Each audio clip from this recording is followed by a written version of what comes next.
Hello everyone. आज हम Feb month के करंट अफेयर्स करेंगे। तो फेब मंथ के भी करंट अफेयर हर एक पार्ट में 30 क्वेश्चंस को करेंगे और विद इन वीक हम ये करंट अफेयर को खत्म कर देंगे। तो आज हम देखते हैं फर्स्ट क्वेश्चन हमारा क्या है। देखिए, जैन फेब दिसंबर अक्टूबर नवंबर के करंट अफेयर बड़े इंपॉर्टेंट है। मैं हर एक वीडियो में कहता हूँ, पक्का कर लें। जैसे अभी CUET पीजी का पेपर हुआ था, तो जो हमने वीडियोस में करंट अफेयर करवाए हैं या फिर क्लास में करंट अफेयर किए थे, तो उनमें से 70-80% वो ही करंट अफेयर्स आए हैं। तो आशा करूंगा कि बाकी एग्जाम्स जो होंगे उनमें भी हमारे ही करंट अफेयर्स आएंगे। तो फर्स्ट करंट अफेयर हमारा क्या है? Who is the first Indian to receive an honorary knighthood under king Charles three? ये हमारे फर्स्ट इंडियन सिटीजन हैं जिनको रिसीव हुआ है Knight Commander of the Most Excellent Order of the British Empire. इनको प्राइज मिला है। किनको मिला है? सुनील भारती मित्तल को मिला है। सुनील भारती मित्तल हैं कौन? ये फाउंडर हैं, चेयरमैन है भारती एंटरप्राइजेस के। तो इन्होंने बेसिकली सर्विसेज दी हैं यूके एंड इंडिया के बिजनेस के रिलेशन को काफी इम्प्रूव किया है, बढ़ाया है। तो रिलेशन अच्छे बनाए, तो इसलिए इनको प्राइज दिया गया है। तो इसका राइट आंसर क्या है? सी है। तो ये फर्स्ट इंडियन को दिया गया है, तो इसलिए बड़ा इंपॉर्टेंट बन जाता है, इसलिए आप इसको याद रखें। Next, what is the highest honour bestowed by the Sangeet Natak academy? कौन सा प्राइज है, ऑनर है, किसके अंडर? संगीत नाटक अकेडमी के अंडर। तो कौन सा माना जाता है? अकेडमी रत्ना माना जाता है। नेक्स्ट, नेक्स्ट क्वेश्चन है, what is the name of India first human space flight programme? तो ये first human space flight programme जो है वो आप सभी को पता होगा क्या है। इसका राइट आंसर क्या है? गगनयान। गगनयान है। इससे रिलेटेड ही हम और क्वेश्चंस करते हैं। What is the literal meaning of the word Gaganyaan in Sanskrit? देखो, गगनयान एक वर्ड है जो संस्कृत से लिया गया है। ऐसे क्वेश्चन पेपर में आते हैं। तो इसका संस्कृत में जो इसका मीनिंग है गगनयान का, वो क्या है? सेलेस्टियल व्हीकल, ये इसका मीनिंग है। तो ये आपको याद रखना है, ये पेपर में आ सकता है, बड़ा इंपॉर्टेंट क्वेश्चन है। Next, how many astronauts will be a part of the first crude Gaganyaan mission? इसका जो राइट आंसर रहेगा वो क्या रहेगा? 3। नेक्स्ट, नेशनल साइंस डे आपका कब बनाया जाता है? 28 फेब को बनाया जाता है। बड़ा इंपॉर्टेंट है, ये पेपर के लिए आपको करना है। डेट्स आपकी पेपर में पक्का आती हैं। Next, which scientist is credited with the discovery of the Raman effect?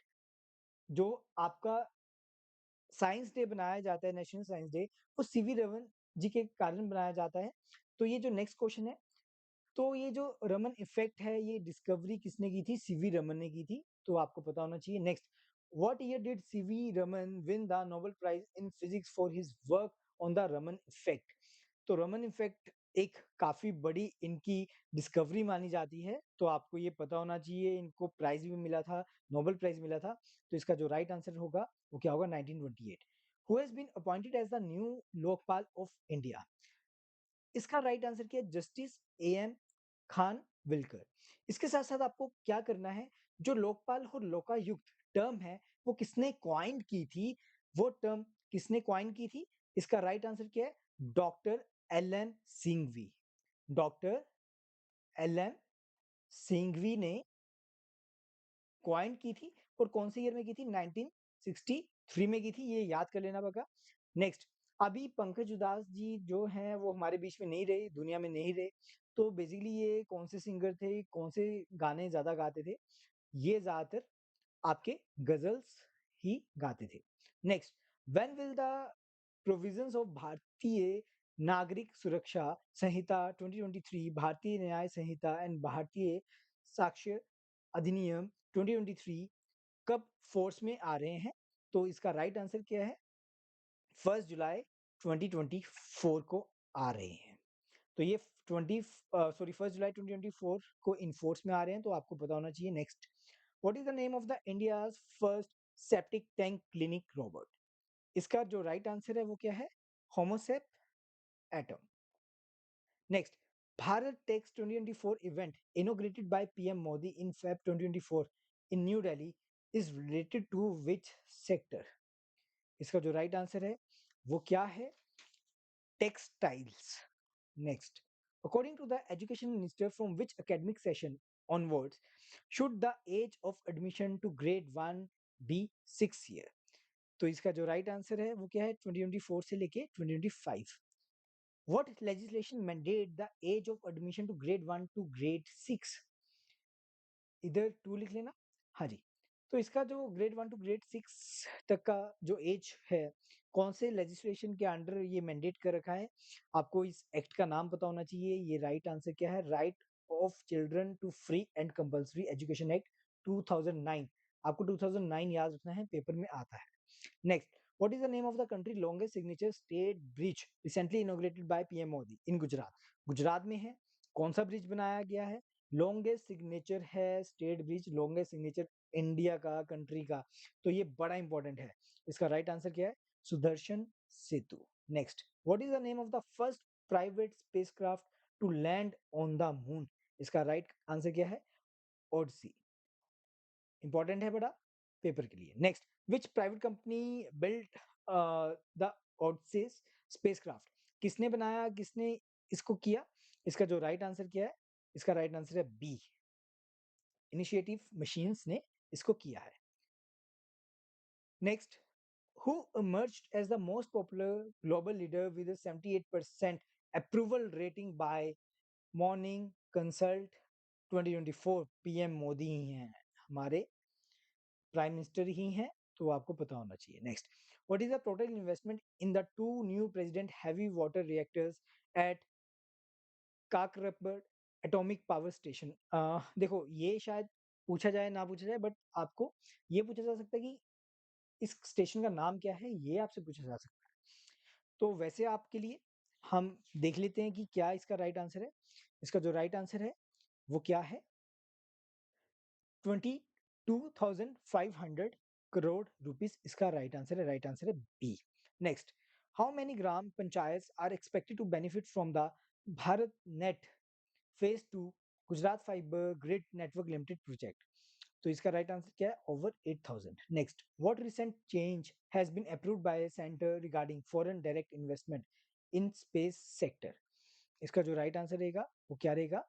B रहेगा, 100% foreign investment allowed in the space sector. Next, what is the 24 hours emergency helpline service number for the safety of women? ये paper में आते हैं, याद रखना.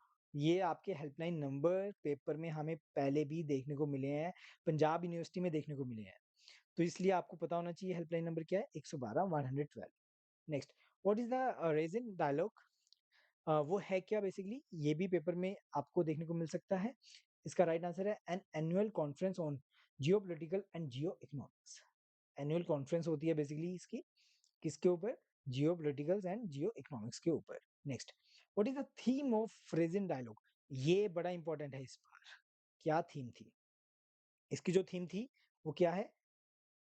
Chaturanga conflict contest cooperate and create, ये इसकी theme है. What is the largest multinational naval exercise of the Indian navy? इसका जो राइट आंसर क्या है? मिलन. इसका राइट आंसर है सी, मिलन. हाँ जी. आगे, वो who is the current prime minister of Greece? जो भी आपके पीएम अभी किसी भी कंट्री के चेंज हो रहे हैं, तो आपको थोड़ा सा देखना पड़ेगा, पढ़ना पड़ेगा. इसका राइट आंसर क्या है? क्रियाकोस मिट्सो टाकिस. अब देखो, ग्रीस की आपको करेंसी कैपिटल भी बतानी है क्या है, तो आपको ये चीज बतानी है कमेंट सेक्शन में. Next, where did the Khelo India university games Ashtalakshmi commence? कहां पर कमेंस हुई? गुवाहाटी से कमेंस हुई. Next, which initiative aims to ensure the safety and quality of food consumed by millions of Indians? इसका जो राइट आंसर क्या है? पीएम अभीम. Next, who was awarded the player of the match in the Rajkot test? इसका जो right answer है वो क्या है? रविंद्र जडेजा. इंपॉर्टेंट है, क्रिकेट से रिलेटेड क्वेश्चंस आपके इंपॉर्टेंट रहेंगे. हाँ यस, हमारे फर्स्ट पार्ट खत्म हो चुका है फेब के मंथ का. आशा करता हूँ आपको समझ आया होगा. अगर फिर भी कोई डाउट है तो आप कमेंट सेक्शन में पूछ सकते हो. आज के लिए इतना ही. Thank you everyone. Thank you so much.